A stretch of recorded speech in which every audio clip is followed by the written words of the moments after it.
So this is my new wood storage system, and traditionally I would make this video about how I built this so that you could build it too, but let's be honest, this wood storage system is probably not going to meet the demands of storing all the wood you have in your shop. I think a smarter thing to do, and a better use of your time, a better use of my time, is to walk you through 4 principles that I use to design this storage shelf so that you could take those principles and design a storage system that's going to work best for you for storing all that wood that you've acquired around your shop. So the first principle is to find ways to take care of wasted space. And it's the reason why I'm in this dark corner of my garage. No matter what size shop you have, I can probably guarantee that you have wasted space somewhere. Whether that be in the dark corner of your garage, whether that be even the ceiling, whether that be under a workbench, no matter what, there's probably wasted space somewhere in your shop. And that is the perfect place to be able to store scrap wood. Now for me, that was the corner of my garage. Now, I was able to keep some sheet goods kind of lying up against the wall, but it wasn't an efficient use of this wasted space. I had all this scrap wood lying in other parts of my shop that was not organized. It was breaking some of these other principles I'm going to talk about, and it made finding scrap wood next to impossible. And the amazing thing is that when I built this shelf, it's pretty simple, it's not even that large, doesn't even have a large footprint, took all that scrap wood lying in other parts of the shop and condensed it down into this small footprint here, which kind of amazed me that it fit and that I even had more space for future scrap wood. And so that's the key, is finding ways to maximize the use of that wasted space. And while we're on the topic of making efficient wood storage system, something I've never really understood is the whole mobile wood storage systems. They seem to be popular on YouTube, online, and I've never really understood the need to have the ability to move your scrap wood around the shop. For me, when I get done with a piece of wood and it's scrap, I usually just put it someplace and it stays there until I need it again. But I think when you're thinking about using wasted space, that just going a more permanent route instead of trying to think of making it mobile is going to serve you the greatest and give you the most bang for your buck, if you will. But getting back to the topic at hand, your wasted space may not be the corner of your garage. It may be the ceiling, for instance. Other than ductwork or lights, I think the ceiling is very underutilized space in the shop. I know my dad has a workshop in his basement, and it's kind of a smaller little workshop, and so he's used the rafters in the ceilings as a place to store his clamps, which I think is a really great idea and a great way to use that wasted space. It may not even be the ceiling. Maybe you are also in a basement and it's that portion underneath the stairs that is a great place to perfectly set up to store all your wood storage needs. Or it may even just be underneath your workbench. I know a lot of times people don't have anything under there, and that could be a great place to store unused wood that would also be able to access pretty quickly and easily. But the key thing is to look around your shop and find that place that isn't getting used and begin thinking about how you can design a wood storage system that's going to fit into that space and use up an otherwise unused piece of space in your shop. So once you've found that wasted space in your shop, the next important thing is to find a way to organize all your scrap wood in a logical system that's going to work for you. It's in my opinion that just keeping scrap wood someplace isn't really worthwhile if you're not going to do it in an organized manner that's going to make retrieving scrap wood make sense. And so the next 2 principles we're going to look at are going to deal with helping you figure out a system of organizing your scrap wood in this logical manner. And to do that, I want to begin walking through my wood storage system and show you examples of how I applied these next 2 principles. So we'll begin by looking at the front of the shelf, which, as you can see, has these 4 different shelves on the left, which we'll get to in a little bit. And then I have these 3 vertical cubbies here.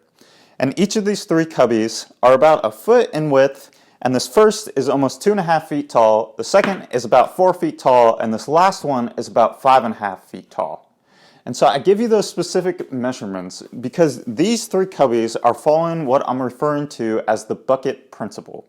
Now the bucket principle is just something I kind of make it up, and I think it probably exists before, but the idea with the bucket principle is that each bucket, or cubbies in this case, is determined by a specific set of parameters. And so these parameters define what pieces of scrap wood will go into each cubby. If a piece of scrap wood does not fit those parameters, it doesn't go in that cubby. If it does go in that cubby. So the idea with these buckets or these parameters is that in the future, let's say when I need a scrap piece of plywood and I need it to be somewhere around 3 feet, then I know I can come to this cubby because it's not 2.5 feet tall, but it is 3 feet, and look in this specific cubby for the scrap wood that I need.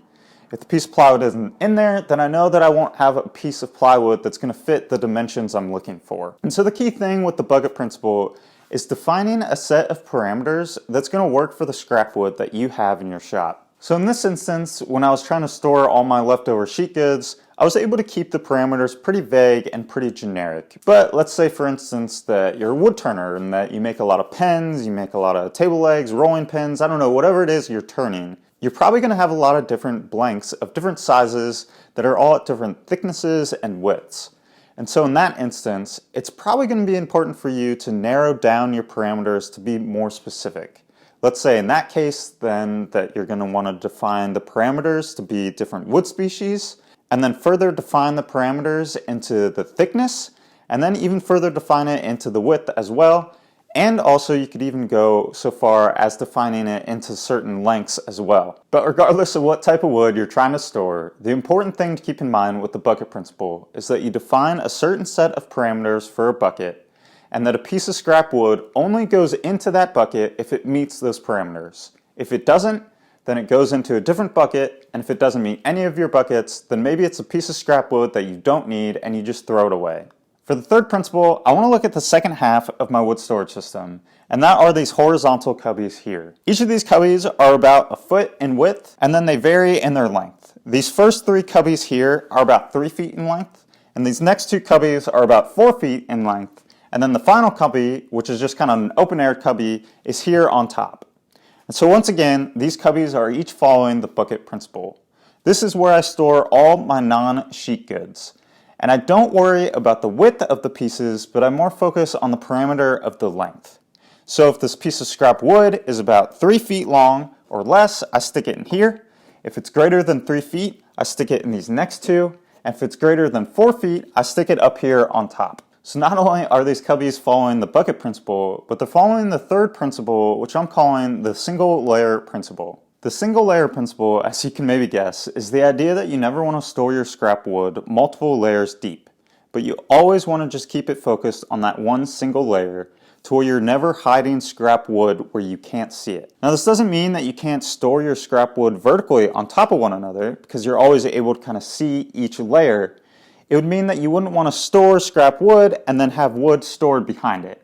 So in this instance, I wouldn't want to take a 2 feet piece of wood and stick it 2 feet into this cubby here, because I'll never see it, I'll never know it's there, I'll never be able to access it easily. If you're going through all the trouble to organize your scrap wood, you always want to be able to see the scrap you have.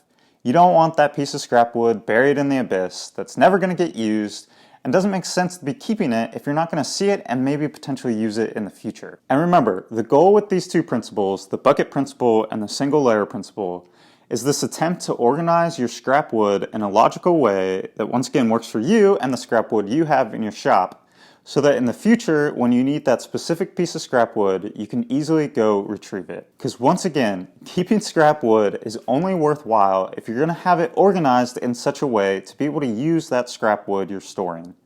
If you're not doing that, you might as well just not keep your scrap wood at all, or just throw it in some garbage bin and hope for the best when you need a piece of scrap wood in the future. Now the last part of my shelf are these 4 cubbies here. And this is maybe principle 3.5. I don't think it deserves a whole principle on its own, but these cubbies are where I give myself the freedom just to break all the rules.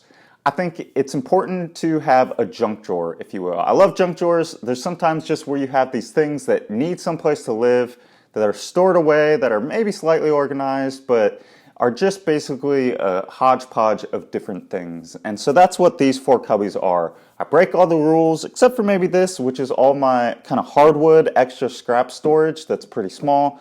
I want to make sure I don't break the single layer principle here so that I can really see all these pieces I have. But for the rest, this is where I just kind of shove those little bits and bobs that, don't really have a place anywhere else, but they need some place to live. Now I think the important thing too with these drawers, or with these cubbies I should say, is that if they begin to get too full and you're trying to fit some piece of scrap wood in there, that maybe that scrap wood doesn't need to be kept anymore, and that you should just throw it away, as hard as that might be to throw away scrap wood. Now, the final principle, which I've touched on throughout this entire video, is to focus on building a wood storage system that's going to meet your needs. There are a ton of options out there for wood storage systems, and oftentimes they may not fit the exact needs that you have for the type of work you do. For instance, for me, I know a lot of times I've seen wood storage systems that have, those wood racks that just have those pieces of wood sticking out from a wall where you can put, longer pieces like this up there. And for me, I just don't have a lot of hardwood just lying around that would make that a viable option in my shop. It wouldn't get used. It wouldn't allow me to store some of these, smaller pieces that I have here in an efficient way, because of how much space there would be between those little wooden struts coming out. So with that, it's important that I didn't need something like that. I don't know, maybe for you, let's see, if I was a cabinet maker and I was doing a lot with sheet goods, then having such a small space for my sheet goods wouldn't make sense. I would probably have a lot of full sheets lying around that I would need to be able to store in some way that would require some sort of system of storing those that I just don't need, because I don't do a lot with sheet goods, and the leftover sheet goods that I have around just are smaller, and so they're able to fit in these kind of smaller cubby holes. So once again, focus on designing a wood storage system that's going to meet the needs you have. That's what I love about woodworking, that's what I love about building shops, is that you can take what other people have done and then tweak them for your own needs. And that's what I'm always trying to do, is to give you those tools and give you those questions that are going to make you begin thinking about how you can take something like this and design it for your own needs. So when you go to create your wood storage system, remember the 4 principles. 1, find that wasted space in your shop. 2, follow the bucket principle. Figure out what parameters are going to work well for you and follow along with them. 3, follow the single layer principle. Don't double things up so you can never see what's behind that first layer. And 4th, don't be afraid to take any of these ideas you see online and tweak them so that they're going to fit the needs that you have. I really believe if you follow these principles that you're going to come away with a really well-organized, efficient wood storage system for your shop. So if you like this video, or if it was helpful to you, please consider giving it a like. It'll help the video out, it'll help me out. And if you haven't already, please consider subscribing so that you can follow along with what I'm doing here. I'm going to be taking a break from building workshop-related projects and get back to fine furniture building, which I'm really excited about and have missed dearly. So be on the lookout for that video in the future, and until then, see ya.